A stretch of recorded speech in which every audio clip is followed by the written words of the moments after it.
trong nó chỉ tha mu tì cha bó chỉ tha đó phong dư ua shi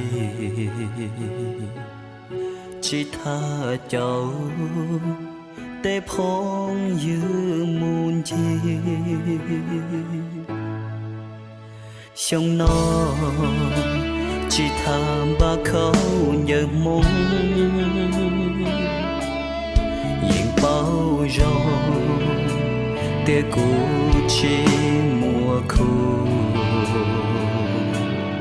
tu cũ lu khi mùa đua ý tu e chia bê châu thiết chỉ muốn gây trao cuộc chỉ xa mu chả là chỉ bỏ chỉ xa mu yo chả bỏ nè bỏ hay luôn luôn gì chỉ xa mu cha bỏ nè hoa sĩ toan tê trơ thế thòng đơ mi hoa mà cũ lúc lỡ vì chỉ xa có hoa tơ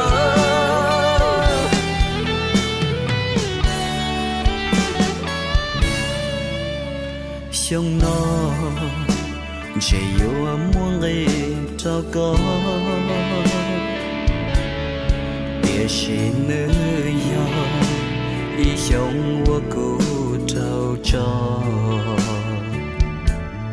chỉ mua có chỉ xa mu bỏ chỉ xa mu yo cha bỏ nè bỏ hay luôn luôn gì chỉ xa muốn chi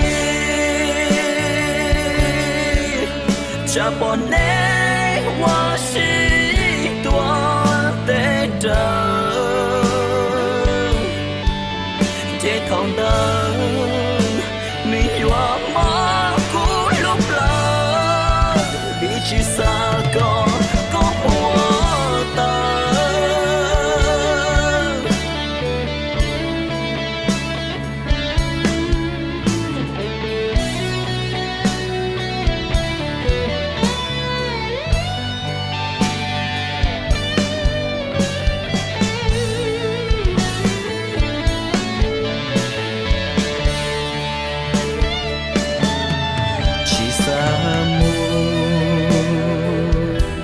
chả là chỉ bỏ chỉ xa mu yo chả bỏ nè bỏ hay luôn luôn gì chỉ xa mu chi chả bỏ nè hoa sĩ toan tê trơ thế thòng đơ mi hoa mà cũ lúc lỡ vì chỉ xa có hoa tơ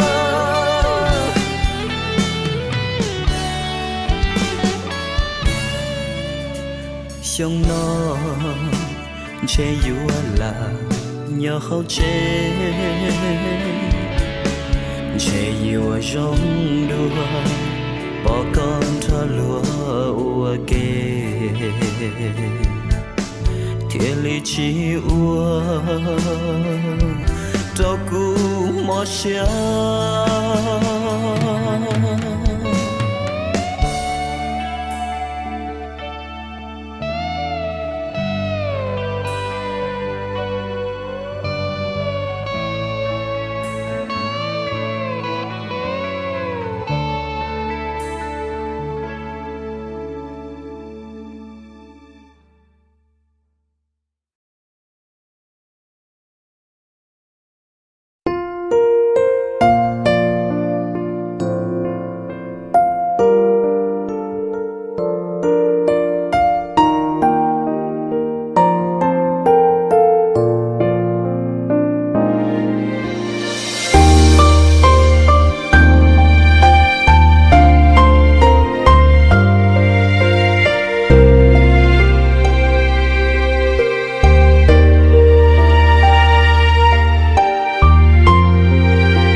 Anh đã không giữ được nhiều hạnh phúc cho em.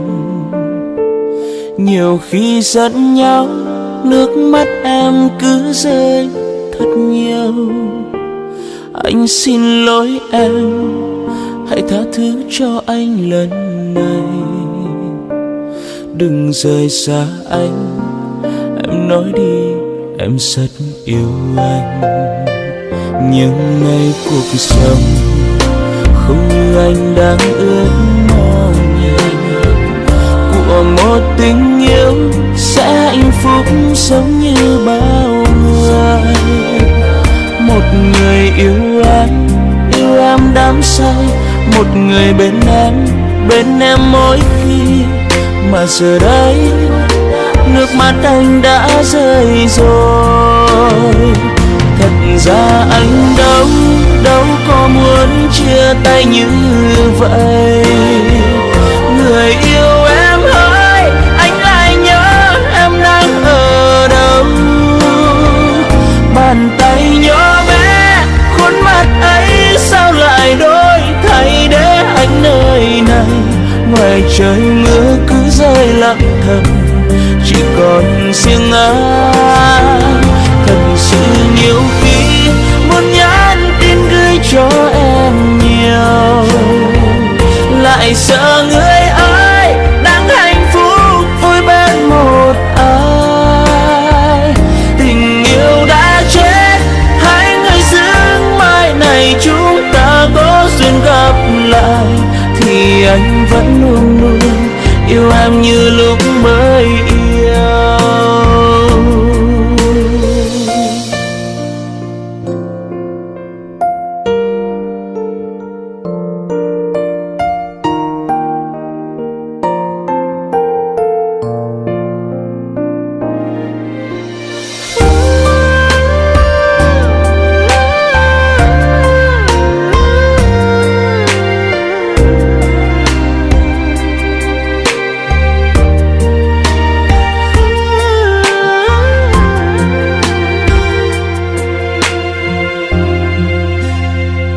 Anh đã không giữ được nhiều hạnh phúc cho em. Nhiều khi giận nhau, nước mắt em cứ rơi thật nhiều. Anh xin lỗi em, hãy tha thứ cho anh lần này. Đừng rời xa anh, em nói đi em rất yêu anh. Nhưng ngày cuộc sống không như anh đang ước mơ, của một tình yêu sẽ hạnh phúc giống như bao người. Một người yêu em đắm say, một người bên em mỗi khi.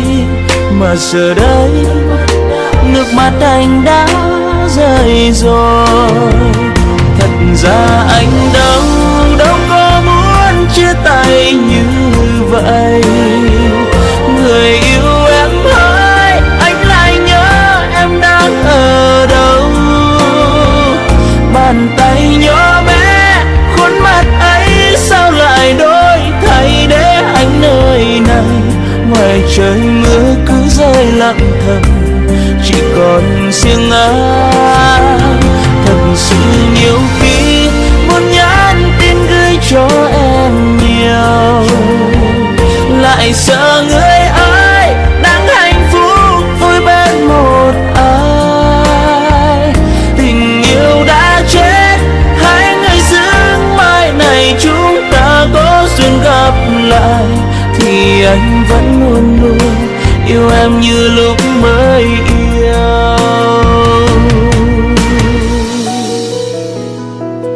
Thật ra anh đâu có muốn chia tay như vậy. Người yêu em ơi, anh lại nhớ em đang ở đâu. Bàn tay nhỏ bé, khuôn mặt ấy sao lại đổi thay để anh nơi này. Ngoài trời mưa cứ rơi lặng thầm, chỉ còn riêng anh.